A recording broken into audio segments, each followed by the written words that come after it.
ہم سب کی خوش قسمتی ہے کہ ہمارے درمیان ہمارے استاد جناب استاد مکرم جاوید احمد غامدی صاحب تشریف فرما ہیں۔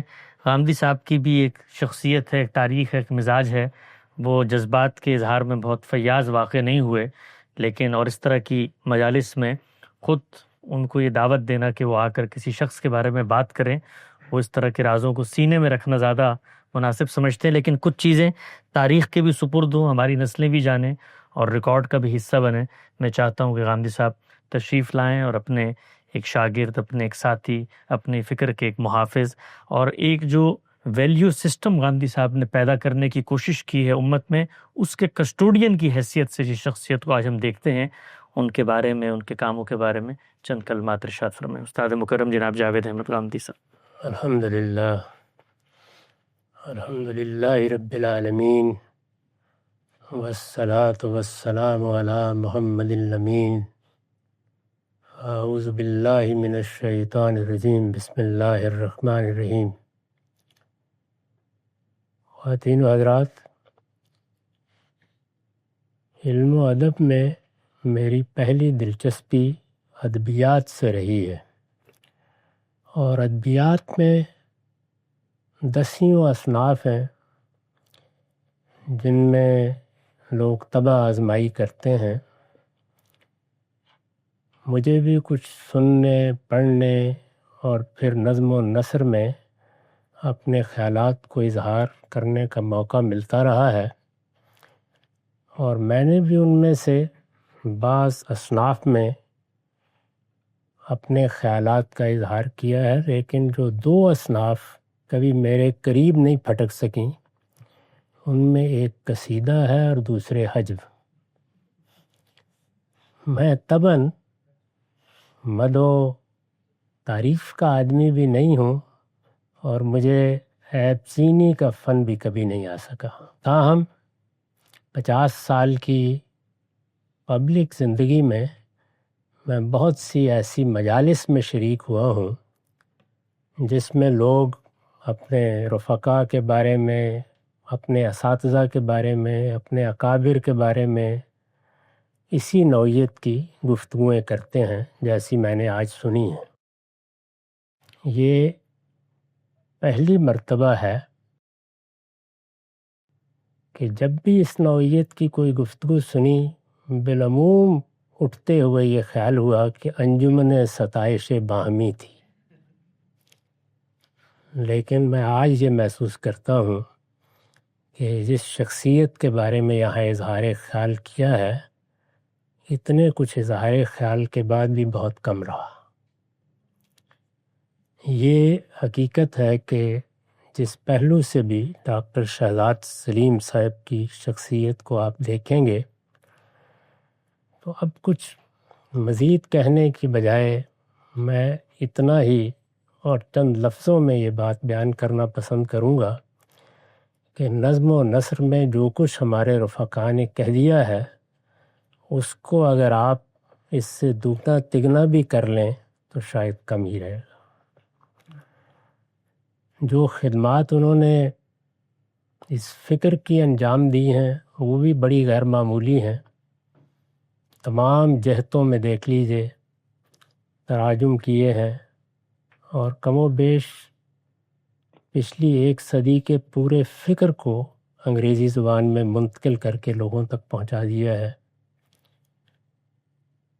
اس نقطہ نظر سے جو نئے حقائق سامنے آئے، ان کی تفہیم و تبیین کی خدمت انجام دی ہے، قلم سے بھی زبان سے بھی، اس پر بھی ایک نظر ڈال کے دیکھ لیجئے۔ ہمارے ادارے میں انتظامی خدمات انجام دی ہیں، اس کی بھی ایک بڑی روشن تاریخ ہے، اور یہ خدمات بڑے نازک ادوار میں انجام دی گئی ہیں۔ اگر صرف انہی 10-15 برسوں کی داستان سنائی جائے تو اس میں ہی سویرا ہو جائے۔ اس کے ساتھ اللہ تعالیٰ نے جو سیرت و کردار ان کو عطا فرمایا، پروردگار کی دعوت کے ساتھ اخلاص، اس پروردگار سے سچا تعلق، دنیا میں آخرت کے احساس کے ساتھ جینا، یہ سب معمولی خصائص نہیں ہیں. یہ حقیقت ہے کہ میں جب اپنے زندگی بھر کے اثاثے پر نظر ڈالتا ہوں تو مجھے خیال ہوتا ہے کہ اگر پروردگار کی بارگاہ میں حاضر ہوا تو وہاں کیا پیش کروں گا. حوصلہ ہوتا ہے تو صرف اس بات سے ہوتا ہے کہ شہزاد سلیم صاحب کو پیش کر دوں گا. اور میری اپنی بھی یہ آرزو ہے کہ اللہ تعالیٰ کے ہاں جب ان کے کام کی پذیرائی ہو تو اس میں سے کچھ حصہ اس عاجز کو بھی مل جائے تو ہو سکتا ہے کہ ان کے پیچھے پیچھے مجھے بھی اس بارگاہ کی خوشنودی حاصل کرنے کا موقع مل سکے. میں یہ بات پوری سچائی کے ساتھ آپ کے سامنے بیان کر رہا ہوں کہ ان کی محنت، ان کا اخلاص، اللہ تعالیٰ کے ساتھ ان کا تعلق اور ان کی سیرت اور ان کا کردار میرے لیے ہمیشہ قابل رشک رہا ہے. اور میں اللہ کا شکر ادا کرتا ہوں کہ مجھے ان کی رفاقت میسر رہی ہے. اس وقت میں زندگی کے اس مرحلے میں ہوں جہاں کچھ نہیں کہا جا سکتا کہ کب اس پروردگار کا پیغام آ جائے اور میں اس کی بارگاہ میں حاضر ہو جاؤں. ان موقعوں پر ہر شخص کی یہ آرزو ہوتی ہے کہ اس نے اگر کوئی فکر پیدا کیا ہے، کوئی علمی کام کیا ہے، کوئی روایت اپنے پیچھے چھوڑی ہے تو اس کے امین اس کے پیچھے اس روایت کو قائم رکھ سکیں. میں پورے اطمینان کے ساتھ یہ کہہ سکتا ہوں کہ میں نے اگر کوئی گلاب کی چند پتیوں پیدا کرنے کی صحیح کی ہے تو یہ میں نے ان کے ہاتھ میں دے دی ہیں، اور مجھے پورا اطمینان ہے کہ گل بدستے ہو از شاخ تارا فرمانت. ابھی ہمارے ایک عزیز دوست نے اقبال کا ایک مصرع ان کے بارے میں پڑھا ہے. یہ حقیقت ہے کہ ہمارے ہاں جو پچھلے 30-35 سال کی جد و جہد ہے اس میں اگر تمثیل کے اسلوب میں کہا جائے تو رزم کے مواقع بھی ہیں اور بزم کے مواقع بھی ہیں. اور شہزاد سلیم صاحب کے بارے میں یہ بات خوف تردید کے بغیر کہی جا سکتی ہے کہ رزم ہو یا بزم ہو، پاک دل و پاک باز.